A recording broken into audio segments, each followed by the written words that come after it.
आतिशी का बयान कोर्ट में कोहराम। केजरीवाल को भी ले डूबी आतिशी। मानहानि केस में हो गया हिसाब किताब।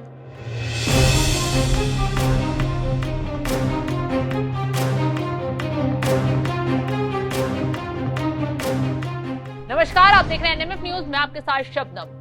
एक कहावत है, गरीबी में आटा गीला। ऐसा ही कुछ हुआ है आम आदमी पार्टी के साथ। एक तरफ शराब घोटाले में पूरी पार्टी तबाह हो गई है, तो दूसरी तरफ आम आदमी पार्टी की नेताओं की फिसली जुबान पार्टी के लिए आफत बन रही है। इस बार केजरीवाल की मंत्री आतिशी मालेना के बड़बोलेपन ने मुख्यमंत्री केजरीवाल को पूरी तरह फंसा दिया है। दोनों के खिलाफ झूठ फैलाने पर मानहानि का केस दर्ज किया गया है और ये केस किसी और ने नहीं बल्कि बीजेपी नेताओं की तरफ से करवाया गया है।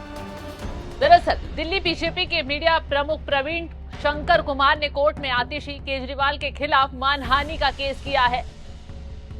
केजरीवाल आतिशी के खिलाफ दर्ज मानहानि केस में 16 मई को राउज एवेन्यू कोर्ट में सुनवाई होगी।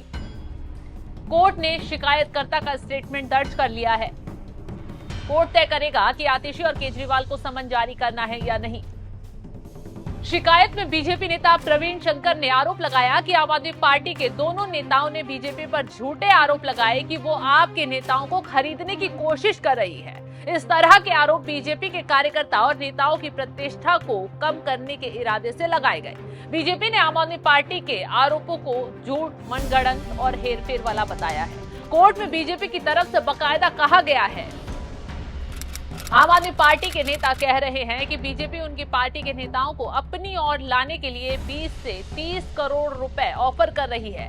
जब भी ईडी एक्साइज पॉलिसी के मामले में आप नेताओं के पास जाती है, ये लोग आधारहीन आरोप लगाने लगते हैं और खुद को प्रताड़ित बताने लगते हैं। खैर, ये बात तो सच है, आतिशी ने न सबूत दिखाए न गवाहों के नाम बताए। बस कैमरे पर आई बीजेपी के खिलाफ बोलते बोलते जोश जोश में होश ही खो बैठी। आप नेताओं की खरीद फरोख्त के आरोप मंड दिए। क्या कुछ कहा, खुद ही सुन लीजिए। भारतीय जनता पार्टी ने ऑपरेशन लोटस 2.0 की शुरुआत करी है। भारतीय जनता पार्टी आम आदमी पार्टी की चुनी हुई सरकार को गिराने की कोशिश कर रही है। पिछले कुछ दिनों में आम आदमी पार्टी के 7 विधायकों को भारतीय जनता पार्टी ने संपर्क किया है। उनको संपर्क करके कहा है कि हम अरविंद केजरीवाल को गिरफ्तार करने वाले हैं। अरविंद केजरीवाल की गिरफ्तारी के बाद हम आम आदमी पार्टी के विधायकों को एक एक करके तोड़ेंगे।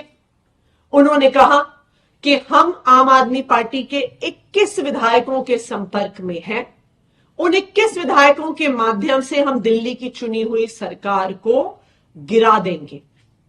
भारतीय जनता पार्टी ने हमारे इन 7 विधायकों को 25-25 करोड़ रुपए का ऑफर दिया आम आदमी पार्टी छोड़कर भारतीय जनता पार्टी में आने के लिए। ये operation lotus Bharatiya Janata party पहली बार नहीं कर रही है। Operation lotus Bharatiya Janata party का तरीका है कि जिन जिन राज्यों में उनकी सरकार नहीं बनती, वो पैसे देकर, डराकर, धमकाकर, सीबीआई और ईडी के केस करवाकर चुनी हुई सरकारों को गिराने की कोशिश करती है। केजरीवाल की इस गिरफ्तारी से पहले आतिशी की जुबान फिसली थी। मैडम साहिबा माइक के सामने आई तो बीजेपी पर सरकार गिराने के आरोप मढ़ने बैठ गई। लेकिन कौन उन्हें कॉल कर रहा था, कौन विधायकों को खरीदने की कोशिश कर रहा था, ना उसका नाम पता, ना उन्हें उसके पते का पता। बस हवा में तीर छोड़कर चली गई। इसी झूठ की वजह से आतिशी पहले ही दिल्ली पुलिस की रडार पर भी आई है। दिल्ली पुलिस ने इस मामले में न सिर्फ केजरीवाल को बल्कि आतिशी को भी नोटिस जारी कर तलब किया था। खैर, अब कोर्ट तक मामला पहुंच चुका है तो आतिशी को जवाब भी देना होगा। अब सबूत भी पेश करने होंगे, गवाह भी बताने होंगे। लेकिन एक बात तो साफ है कि जब भी आप नेता का कोई नेता शराब घोटाले में गिरफ्तार होने वाला होता है, तभी आप नेताओं ने बीजेपी पर खरीद फरोख्त के आरोप लगाए हैं। इसी के साथ हाल ही फिलहाल में आतिशी ने बीजेपी पर पार्टी तोड़ने का आरोप भी लगाया था। इसी का नतीजा है कि आज आम आदमी पार्टी के नेता बुरी तरह फंसे हैं, जेल में सड़ रहे हैं। कोर्ट 16 मई को अब केजरीवाल और आतिशी के झूठ का हिसाब किताब करेगा। तो इस खबर पर आपकी राय क्या है, हमें कमेंट कर जरूर बताएं।